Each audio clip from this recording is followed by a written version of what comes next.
Өнөөдрийн бичлэг дээр хизээч оройтхгүй намын 5 дугаар бүлгийн талаар ярих болно. 5 дугаар бүлэг нь болохоор дотоод дайны талаар гарч байгаа. Дотоод дайн гэхээр ер нь бол хүний хамгийн том дайсан чинь сөрөг сэтгэл хөдлөлүүд байд юм байна. Одоо бусдыг үзен ядах ч юм уу, бусдад атаархах, бусдтай өөрийгөө харьцуулах гэх мэтчлэнгээр эдгээр сөрөг сэтгэл хөдлөлүүд бол хүний хамгийн том дайсан байдаг юм байна. Яагаад гэвэл дотор талаас нь чимээгүйгээр өөрөө өөрийгөө устгах чаддаг ийм дай юм байна л да. Гэхдээ энэ дотоод дайн бол та өөрөө өөртөө ингэж тулалдж байгаа зүйл учраас энэ дотоод дайн ялахын тулд биднэрт зэвсэг биш бамбаа хэрэгтэй юм байна. Яагаад гэвэл өөрөө өөртөөгөө байлдаж тулалдчихж өөрөө өөрлөгөө зэвсэг агсаа дайраад ах юм бол таал өөрөө сэтгэл зүрхээр илүү их шархлана гэсэн үг шүү дээ. Тийм учраас дотоод дайнд ялахын тулд 8 төрлийн бамбааг ер нь сайн ашиглаж өөртөө хэвшүүлэх ёстой юм байна. Тэгэхээр өнөөдрийн бичлэг дээр энэ 5 дугаар бүлэг дээр гарч байгаа 8 төрлийн бамбааны талаар ярих болно. За 1-р бамбаа бол та өөрийнхөө амьдралын төвд өөрөө өөрийгөө байршуулах ёстой юм байна. Нэгдүгээрт гэж ийна гэдэг чинь хамгийн чухал гэсэн үг шүү дээ. Тэгэнгүүт бид нэр бусад хүмүүст атаархах ч юм уу, бусад хүндтэй өөрийгөө харьцуулах. За хин нэгэнд гомдсон гомдлоосоо болоод өс санах, гомдох тэр зүйлсүүд чинь болохоор амьдралынхаа төвд өөр хүнийг тавьчихж байгаа юм байна. Тэгээд би одоо өнөөдөр сэтгэл санаа сайхан байх уу, муухай байх уу ч юм уу, өөрт байгаа нөөц болцоо буюу цаг хугацаа, хүч энерги бусад хүмүүстээр ингээд төвлөрүүлээд идэм байх. Тийм учраас нэгт энэ байдлаасаа гарахын тулд өөрөө өөрийгөө ингэж устгадаг энэ дайнд удаан оролцохгүй тулд хамгийн түрүүнд нэгдүгээр хийх ёстой зүйл нь өөрөө өөрийнхөө амьдралын төвд өөрийгөө тавиад өөртөө байгаа нөөц болцоо буюу цаг хугацаа энерги өөрөө өөртөө зориулах юм байна. Энэ бол нэгдүгээр бамбаа юм байна. За хоёрдугаар бамбаа нь болохоор өөрийгөө одоо өчигдөртөөгөө харьцуулах гинэ. Угаасаа сэтгэл зүйд бол хүн угаасаа өөрийгөө бусад хүмүүстэй харьцуулах нь бол байглаас өгөгдчихсэн төрлөх арын шин юм байна. Та өөрийгөө бусдтай харьцуулахаа болиё гэж хичээсэн ч гэсэн байглаасаа зөнгөөрөө бусад хүмүүстэй өөрийгөө харьцуулсаар л байх юм байна. Тийм учраас энийг даван туулахын тулд яах вэ гэхээр та өөрөө одоо тэр харьцуулдаг хэмжүүрээ өөрөөхөө өчигдөр өөрийнхөө өнгөрсөн болох юм байна. Тэгэхээр би өөрөө өчигдрөөсөө илүү дээр басан байна уу, нодлон жилээсээ би илүү дээр басан байна уу, тэгвэл би өсөж хөгжиж байна гэж ингэж өөрөөхөө өөртөөгөө харьцуулдаг зуршилтай болох ёстой юм байна. Тэгээд та байгалийнхаа зөнгөөр өөрийгөө бусад хүмүүстэй харьцуулахдаа болохоор өөртөө хэлэх ёстой зүйл нь болохоор хүн болгоны цаг хугацаа өөр, хүн болгоны хурд өөр гэдгийг өөртөө сануулад бусад хүнтэй өөрийгөө харьцуулахгүй байхын тулд өөрийгөө өөртөөгөө харьцуулдаг зуршилтай болох ёстой юм байна. За 3 дугаар бамбаа нь болохоор уучлах гинэ. За уучлах гэдэг нь болохоор өнгөрсөнд болсон зовлон орхих одоо зориг. Яагаад тэгэхээр уучлан гэдэг чинь одоо хин нэгэнд гомдсон ч юм уу өөртөө гомдсон тэр зүйлээ уучлаж ингэж тавьж явуулна гэсэн үг шүү дээ. Тэгэнгүүт тэрийг тавьж явуулахад уучлахгүй байна гэдэг чинь бас нэг талаараа бидний ингээд нэг хамгаалалт болж өгдөг юм байна л да. Яагаад гэвэл тэр хүн надад тийм зүйл хийсэн болохоор одоо би ингээм амжилтгүй байна ч юм уу тий. Тэр үед надад тэргэж надад тус хүргээгүй учраас би одоо ийм байгаамаа ч гэдэм үү. Ямар нэгэн одоо ингээд таалагдахгүй байгаа зүйлдээ өнгөрсний хин нэг ч юм уу ингээд шалтак болгох ингээд магадлалтай ч тий. Тэгтэл уучлал гэдэг чинь өөрөө тэр өнгөрсөн болсон явдлыг байгаагаар нь хүлээн зөвшөөрөө тэрийг үгүйсгэгч биш одоо байгаадаа ингэж ашиглагч биш зүгээр яг байгаагаар нь хүлээн зөвшөөрөөд өнгөрсөн диймийн болсон. Гэхдээ өнөөдрийн надад өнгөрсний тэр үйл явц нөлөөлөхгүй гэд хүлээн зөвшөөрөх зориг гэж бас тодорхойлсон байлээ. Айгу гүн гүнзгий тодорхойлсон байсан. За 4 дахь бамбай нь болохоор урам зориг гинэ. За урам зоригийн тал дээр болохоор нөгөө хүнд чинь хоёр янзын сэтгэлгээтэй гэдэг ааштай хүмүүсийг нөгөө хоёр ангилаад байгаа тийм. Нэг нь хэсэг нь бол өсөг сэтгэлгээтэй гэдэг байгаа. Өсөг сэтгэлгээтэй хүмүүс бол би өөрчлөгдөн.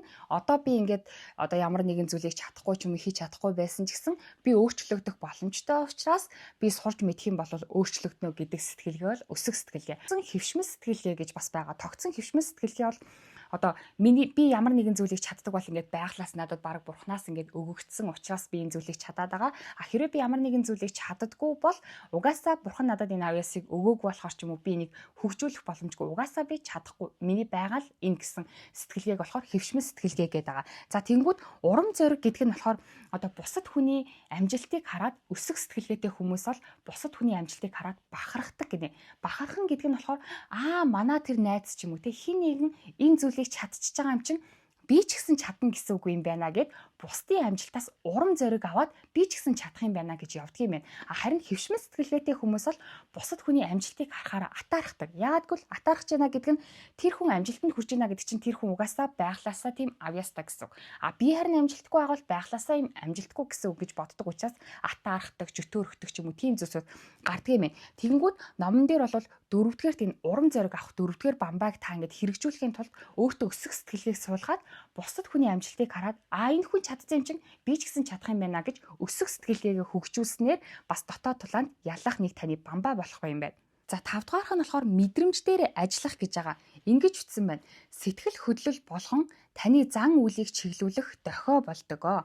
За жишээ нь атаархал болвол та ч гэсэн тэр зүйлийг авахыг хүсэж байгаа гэсэн таны дотоод сэтгэлийн гүнд байгаа зүйлийн илэрхийлэл дохио юм байна. Тийм болохоор ямар нэгэн сэтгэл хөдлөл төрөхөд тэр сэтгэл хөдлөл дээрээ та ажиллаад энэ сэтгэл хөдлөл яагаад надад төрөөд байгаа юм бэ гэж дотроосоо өөрөө өнгөх хэрэгтэй байна. За жишээ нь хин нэгэн хүн таны дургуг уурыг хүргэлээ гэж бодоход энэ нэг юм миний уурыг хүргээд ах юмаа гэж гадагшаага чиглэх биш, эсэргээрээ анхаарлаа дотогшоогоо чиглүүлээд энэ хүний энэ үг нь яагаад миний уурыг хүргээд байгаа юм болоо. За жишээ нь ингэж бичсэн байгаа байхгүй юу? Хэрэг бусдын жаргал таны зовлон болж байвал танд эдгэрэх ёстой шарах байна гэж бичсэн байлээ. Тэгэхээр ямар нэгэн ингэж зүйл таны сэтгэл хөдлөлийг хөндөөд ийна гэдэг чинь дотор нь тэр сэтгэл хөдлөлтөй чинь холбоотой зүйл байгаа юм байна. Жишээ нь тэр саяны нэг хүн таны уурыг хүргэлээ гэхэд тэр хүний ямар зан чанар нь таны уурыг хүргээд ийна. Эсвэл ямар үг нь таныг эмзэглүүлж өвтгөөд ийна. Тэрнтэй холбоотой ямар шарах байгаа болоод надаас ингэж сэтгэл хөдлөл гаргаад ийна гэж өөрөөсөө асууж ингэж лавлах юм байлээ. Тэгэлгүйгээр миний уурыг хүргэнгүүт энэ л миний уурыг хүргэж байна гэдэг ах юм бол та өөрийнхөө ингэж өсөж хөгжих дотроо байгаа шарахыг нээж олоод эдгэрэх боломжоо алдах юм байна. Тийм учраас өөрийнхөө мэдрэмжээр маш сайн ажиллах хэрэгтэй юм л да. Хэрвээ таны дотор ямар нэгэн тийм шарах байхгүй бол тухайн хүний хэлээд таны дургуг хүргээд байгаа тэр үгтэй нь холбоотой шарах таны дотор байхгүй бол тэр ингээд өвдөл таны дотор үүсэхгүй юм байна. Тийм учраас ямар нэгэн сэтгэл хөдлөл өвдөлт гарч ирж байвал жинхнээсээ нухацтайгаар өөрлөгөө юу миний дотор ямар үүнтэй холбоотой дурсамж байгаа болоод намайг өвдгөөд ийна гэд дотроосоо зоригтойгоор өөрийнхөө доторлоо өнгөх хэрэгтэй юм байна. Энэ нь болохоор 5 дугаар бамбай байгаа. За 6 дугаарх нь бол талархал байгаа. За ер нь бол бүхий л судалгаа, бараг л бүхий л ном зохиол дээр бол талархлын гайхалтай эд шидийн талаар бол бичсэн байдаг. Энэ ном дээр ч гэсэн тэгжилээ. Аз жаргалыг хамгийн хүчтэй өдөөх дадал бол үргэлж талархах юм аа. Тэгэхээр талархлаа та бичиж болно, амаараа хэлж болно, зурж болно, яаж ч болно. Өдөр болгон л өөрийнхөө амьдралаас 3 талархах зүйлийг хайж олдог зуршилтай болоороо. Энэ бол таны аз жаргалд хүргэх хамгийн чухал дадал шүү гэсэн байлээ. Тэгээд дээрэс нь бидний нэг тархичин өөрөө зуршлын амтэн шүү дээ. Тийм учраас өдөр болгон ингээд талархах зүйлээ бичих ч юм уу, өдөр болгон талархаж байгаа зүйлээ бусдад хэлэх ч юм уу. Ингээд ах юм бол нөгөө тархи маань өдөр болгон би талархах зүйлээ бичих ёстой учраас амьдралаас ингээд талархах зүйлийг буюу сайхан зүйлийг нь хайдаг зуршилтай болчдөг юм байлээ. Тэгэхээр тархиа ингээд энэ олон угаасаа бидний өдөр тутам чинь сайхан зүйл ч байгаа, муухай зүйл ч гэсэн байгаа шүү дээ. Тэнгүүд өдөр болгон та талархах зүйлээ бичнэ гэдэг нь тархиа сайхан зүйлийг нь олж хардаг тийм зуршилтай болгож тархиа сургаж байгаа хэрэг юм байлээ. Тэгэхээр энэ бол 6 дахь бамбай юм байна. За 7 дахь бамбай нь болохоор сэтгэл хөдлөл халдварладаг гэдгийг бид нэр бүгдээрээ мэдэн шүү дээ. Хажууд нэг хүн баяртай байгаад ах юм бол би ч гэсэн өөрөө ирэхгүй баяртай болдог. Хажуудлын нэг хүн уур бухимдал цохолтолтой байх юм бол би ч гэсэн ягаад ч юм бэ цохолтоод эхэлдэг. Энэ бол угаасаа яг бидний бүгдийнх мэддэг юм те. Гэхдээ номон дээр бол сэтгэл хөдлөл халдварладаг учраас та өөрөө маш нухацтайгаар жинхнээсээ би хинтээ хаана хэр удаан ингээд цагийг өнгөрөөд үгүй гэдэг дээр бүр маш нухацтай хандаараа гэсэн байлээ. За 8 дахь хамгийн сүүлийн бамбай бол дотоод тэнцвэрээ хадгалах гинэ. За ингэж бичсэн байлээ. Анхаарал төвлөрөлтийн бясалгалын үндслэгчийн хэлснээр амар амгалан гэдэг нь гадна орчны чимээгүй байдал биш ээ.